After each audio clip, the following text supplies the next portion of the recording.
Assalamualaikum warahmatullahi wabarakatuh. Halo teman-teman semua, kami mahasiswi Universitas Pamulang, Prodi Sastra Indonesia ingin menyampaikan materi tentang geopolitik. Materi ini disusun oleh kelompok 6 yang terdiri dari Bening, Dena, Dwi, dan Naila.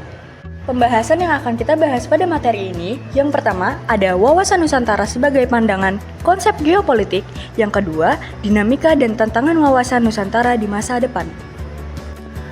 Apa itu geopolitik? Menurut etimologis, kata geopolitik bermula dari bahasa Yunani. Artinya bumi selaku wilayah hayati. Sementara itu istilah politik bermula dari polis, artinya kesatuan komponen rakyat akan berdiri sendiri serta negara. Secara umum, definisi geopolitik yaitu selaku ilmu penyelenggaraan pandangan dan kebijakan negara yang memiliki relasi dengan problematika geografi daerah lingkungan hidup. Selain definisi umum tersebut, adapun definisi lain menurut para ahli, antara lain, menurut Frederick Hegel, geopolitik adalah suatu ilmu politik yang menjadi peletak dasar-dasar suprastruktur untuk kekuatan suatu negara dalam mewadahi pertumbuhannya. Pada tahun 1864 sampai 1922, Rudolf Zelen menghubungkan kembali sisa-sisa teori organisme. Dia bersikap tegas mengatakan negara merupakan organisme yang bukan hanya serupa, melainkan lebih daripada itu. Lalu yang ketiga, menurut Karl Haushofer, berpusat pada Lebensraum atau ruang hidup serta paham ekspansionisme. Apabila kuantitas komponen negara berkembang besar dan tak terbendung kembali luas wilayah, sehingga perlu adanya perluasan wilayah negara sebagai ruang hayati guna warga negara.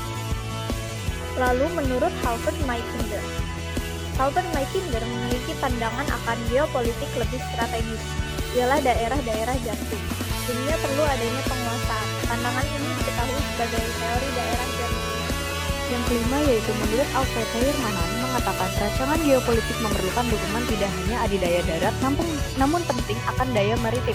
Menurut Julio Douhet dan William Mitchell, mereka mengatakan bahwasanya daya dirgantara intens berpeluang besar menaklukkan pertempuran memusnahkan lawan. Berdasarkan perilah tersebut, mereka berpendapat mewujudkan armada dengan adidaya udara yang kuat memberikan potensi besar dengan pengoperasian tanpa dukungan armada lain. Lalu yang terakhir menurut Nicholas de Stickman, tokoh yang mencetuskan teori daerah batas. Teori ini terbagi menjadi 4, yaitu default area akan memiliki lingkup wilayah jantung. 2. Overshared Containment Plan memiliki lingkup wilayah pantai benua Eropa Asia. Yang ketiga, Econic Belt memiliki lingkup wilayah laut di luar pulau Eropa Asia dan Afrika Selatan. Yang keempat, New World memiliki lingkup wilayah Amerika. Selanjutnya pada pembahasan kedua yaitu dinamika serta tantangan wawasan Nusantara. Besarnya luas kawasan Indonesia mewariskan tantangan untuk Indonesia guna mengelolanya, dikarenakan keluasan wilayah mendatangkan munculnya ancaman serta sebaliknya mempunyai potensi kemajuan serta kebermanfaatan. Gambaran wawasan Nusantara menjadikan landasan nasional Indonesia dalam memperkuat keutuhan wilayah serta persatuan bangsa. Usaha memperkuat kesatuan wilayah dan persatuan ini berkelanjutan perlu diterapkan, disebabkan visi dihadapkan oleh dinamika yang bertumbuh serta tantangan yang berbeda sesuai perubahan zaman. Pergerakan ini contohnya, di masa silam kedudukan wilayah diterapkan oleh penduduk militer, sehingga saat ini difokuskan untuk usaha perlindungan serta pelestarian alam kawasan tersebut. Tantangan yang berubah, contoh terjadinya perubahan kejahatan konvensional berubah menjadi kejahatan dunia maya. Esensi dan urgensi wawasan Nusantara. Wawasan Nusantara ialah kesatuan wilayah dan persatuan bangsa.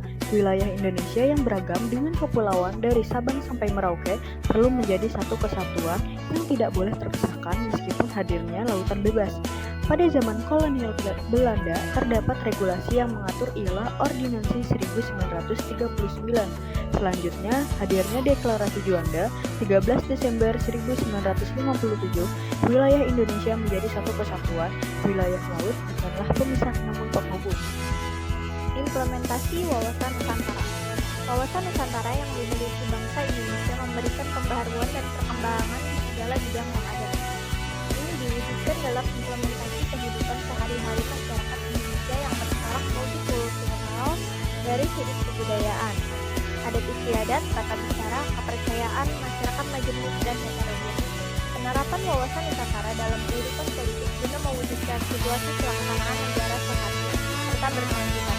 Perihal ini nampak dalam bentuk pertahanan yang kokoh, aspiratif, serta terpercaya dengan menjelma kedaulatan.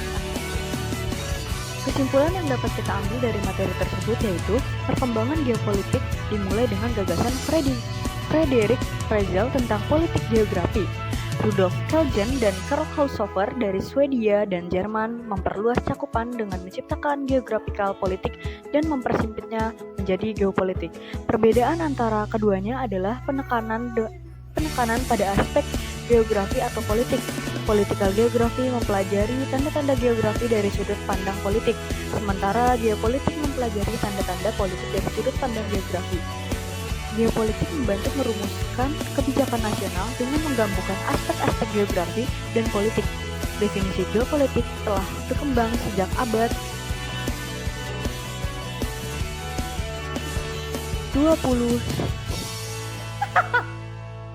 Geopolitik membantu merumuskan kebijakan nasional dengan menggabungkan aspek-aspek geografi dan politik. Definisi geopolitik telah berkembang sejak abad 19 dan menjadi lebih penting pada abad 20 sebagai ilmu yang terkait dengan kebijakan negara yang dipengaruhi oleh faktor-faktor geografis. Kata geopolitik berasal dari bahasa Yunani yang berarti bumi sebagai wilayah vital. Sementara politik berasal dari polis yang berarti negara. Geopolitik menekankan pentingnya politik yang memperhatikan kebutuhan umum warga negara dalam wilayah laut seperti kolam. Cakep, ikan paus pandai menyelam. Cakep. Dari lubuk hati yang paling dalam, Saya tutup presentasi dengan salam. wassalamualaikum warahmatullahi wabarakatuh.